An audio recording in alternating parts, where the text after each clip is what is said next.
Top quality और consistent performance के लिए सिर्फ सिल्वर पंप्स। टॉप क्वालिटी और कंसिस्टेंट परफॉर्मेंस के लिए सिर्फ सिल्वर पंप्स, नाम याद रखना। दीनानाथ मंगेशकर रुग्णालयामध्ये जे गर्भवती महिलेचं प्रकरण घडलेलं होतं त्या संदर्भामध्ये मेडिकल काउन्सिलनं डॉक्टर घैसास यांना नोटीस जी आहे ती पाठवलेली होती। मात्र या नोटीसवरतीच IMAच्या काही माझ्या अध्यक्षांकडून त्याचबरोबर IMAनं जो आक्षेप घेतलेला आहे की या संदर्भामध्ये डॉक्टरांना नोटीस न पाठवता खरं तर ते नोटीस जी आहे ती मॅनेजमेंटला पाठवायला हवी अशा पद्धतीचं पवित्रा घेतलेलं होतं। आपल्याबरोबर IMAचे माजी अध्यक्ष डॉक्टर अविनाश भोंडवे सर आहेत। सर, दीनानाथ मंगेशकर रुग्णालयामध्ये जो प्रकार घडला, डॉक्टर घैसासांना या संदर्भामध्ये मेडिकल काउन्सिलनं नोटीस पाठवली। डॉक्टरांना नोटीस पाठवणं योग्य आहे का किंवा ते कायद्याच्या चौकटीमध्ये बसतं का? मेडिकल काउन्सिल जी आहे म्हणजे महाराष्ट्र मेडिकल काउन्सिल किंवा प्रत्येक राज्यात असलेल्या मेडिकल काउन्सिल संपूर्ण भारतामध्ये जे नॅशनल मेडिकल कमिशन म्हणून काम करतं, तर या डॉक्टरांसाठी म्हणजे जे आधुनिक वैद्यकशास्त्राचे MBBS किंवा MBBS आणि इतर ज्यांना पदव्या आहेत अशा डॉक्टरांसाठीची ती एक कायदेशीर संस्था आहे आणि त्यामध्ये फक्त डॉक्टर्सच त्याच्यामध्ये हे असतात, म्हणजे हेच डॉक्टर त्यांचे सदस्य असतात किंवा मेंबर असतात, रजिस्टर मेडिकल प्रॅक्टिशनर। त्याच्यामुळं डॉक्टरांचं रजिस्ट्रेशन देणं, त्यांचे ते नीतिनियम पाळतायत की नाहीत याचं नियंत्रण करणं, त्याचबरोबर जे काही अभ्यासक्रम असतो वैद्यकीय त्याचं नियंत्रण करणं, वैद्यकीय नवीन महाविद्यालयांना परवानगी देणं अशी त्यांची कामं असतात। जी हॉस्पिटल्स असतात ती मात्र मेडिकल काउन्सिलच्या अंडर नसतात किंवा इतर ज्या संस्था असतात त्या मेडिकल काउन्सिलच्या हातात नसतात किंवा ते त्यांचे सदस्य नसतात। त्याच्यामुळं मेडिकल काउन्सिल ही फक्त डॉक्टरांनाच नोटीस पाठवणं किंवा त्यांना त्याच्यावर कारवाई करणं या गोष्टी करत असते। असं सगळ्यात महत्त्वाचं म्हणजे IMAच्याच काही सदस्यांकडून आक्षेप घेतला जातोय की ही नोटीस तुम्ही डॉक्टरांना का देताय? रुग्णालये जे आहेत ते डॉक्टरांना नियम ठरवून देतात, त्याच्यानुसार जे डिपॉझिट असेल किंवा इतर काही गोष्टी ज्या आहेत त्या मॅनेजमेंटच्या सल्ल्यानुसार डॉक्टर करत असतात। डॉक्टरांना नोटीस जी आहे ती देणं योग्य नाही, यामध्ये मला कल्पना नाही, माझ्या वाचनात हे कोणी असं म्हणलं असं नाही, परंतु ही कल्पना अगदी क्लिअर आहे की इंडियन मेडिकल असोसिएशन ही डॉक्टरांची संस्था आहे, डॉक्टरांनी एकत्र येऊन बांधलेली किंवा तयार केलेली संस्था आहे। त्याच्यामध्ये हॉस्पिटल्स आणि हे सुद्धा त्यामध्ये येतात। हॉस्पिटल बोर्ड ऑफ इंडिया म्हणून जी इंडियन मेडिकल असोसिएशनच्या मेंबर्सची जी हॉस्पिटल्स आहेत ती त्याच्यामध्ये येतात। त्यामुळं इंडियन मेडिकल असोसिएशन याबद्दल निश्चितच हे काही गाईडलाईन्स किंवा मार्गदर्शक तत्त्व देऊ शकतं की आपण जे डिपॉझिट आहे हे घ्यावं की घेऊ नये किंवा कुठल्या परिस्थितीत घ्यावं, किती घ्यावं। परंतु डॉक्टरांना जे काही मार्गदर्शन किंवा डॉक्टरांवर जी काही नोटीस बजावणं किंवा अशा प्रकारचं काम आहे हे मेडिकल काउन्सिलच करू शकतं।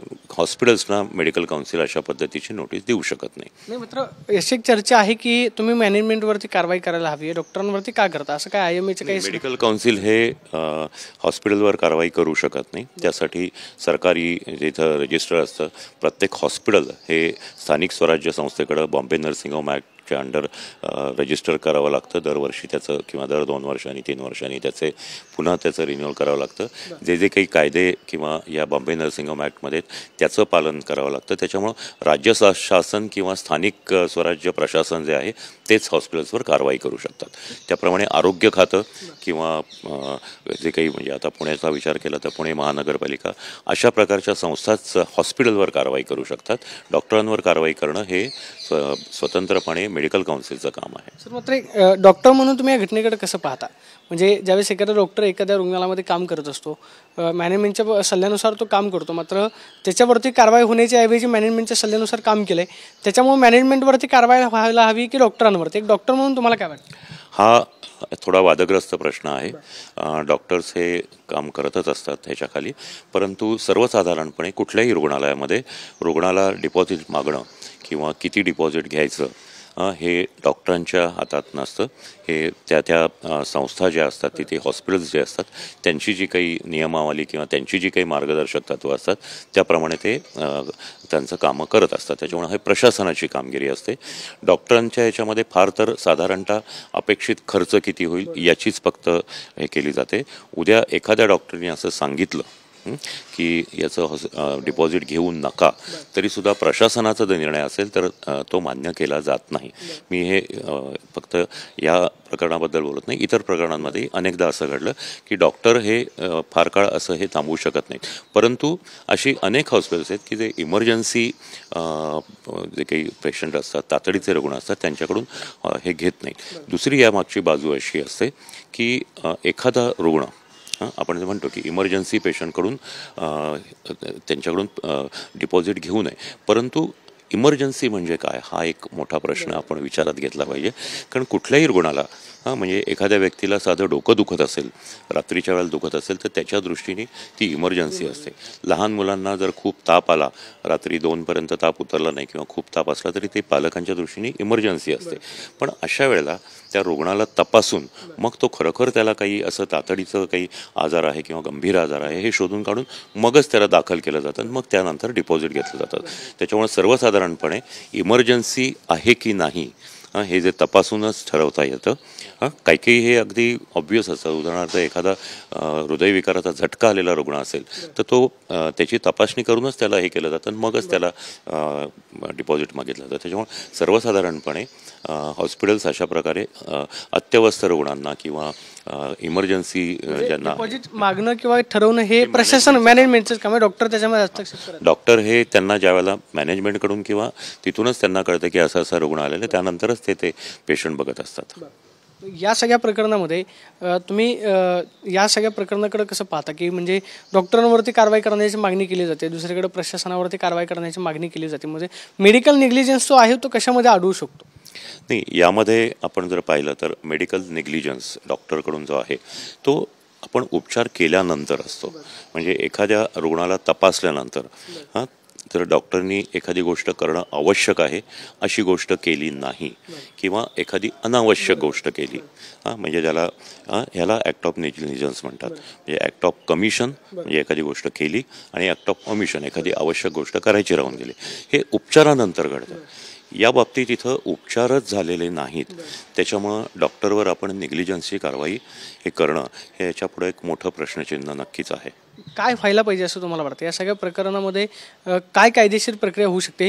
म्हणजे मॅनेजमेंटचंच याच्यामध्ये डॉक्टरांऐवजी मॅनेजमेंटनं हे ठरवलेलं होतं की डिपॉझिट घ्यायचं, याच्यामध्ये सगळं मॅनेजमेंट जे आहे ते दोषी ठरू शकतं. आता हा प्रश्न सध्या खूप गुंतागुंतीचा झालेला आहे.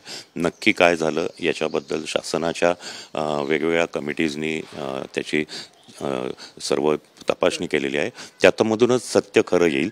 परंतु याला दोन्ही बाजू आहेत की प्रशासनाकडून या गोष्टी घडतात, या प्रशासनाकडून घडतात का ती जी तिथं काम करणारी व्यक्ती असते म्हणजे तिथले जे कर्मचारी असतात त्यांच्याकडून घडते, याबद्दल हा एक मोठा प्रश्न आहे.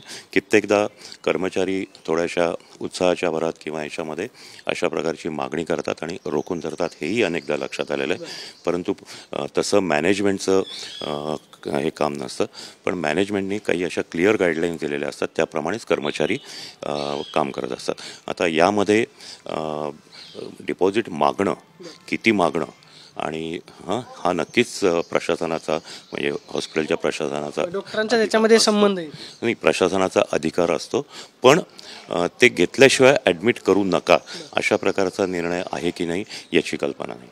आपण पाहतोय की इतर कोणत्याही हॉस्पिटलमध्ये डिपॉझिट मागणं किंवा डिपॉझिट किती असावा याचा सर्वस्वी निर्णय जो आहे तो मॅनेजमेंटचा असतो आणि मॅनेजमेंटच्या सल्ल्यानुसार डॉक्टर जे आहे ते काम करतात. मात्र अनेक ठिकाणी सुद्धा डॉक्टर जे आहे ते काही केसेस अडवून धरतात, असे सुद्धा तक्रारी येतात. मात्र डॉक्टरांना जी नोटीस पाठवलेली आहे त्याचा सर्वस्वी अधिकार हा मेडिकल काउन्सिलचाच आहे अशी प्रतिक्रिया डॉक्टर अविनाश बोंडे सरांनी दिल्यास पाहायला मिळते. कॅमेरा पर्सन तुषार ननावरेसह प्रदीप कापसे, TV9 मराठी, पुणे.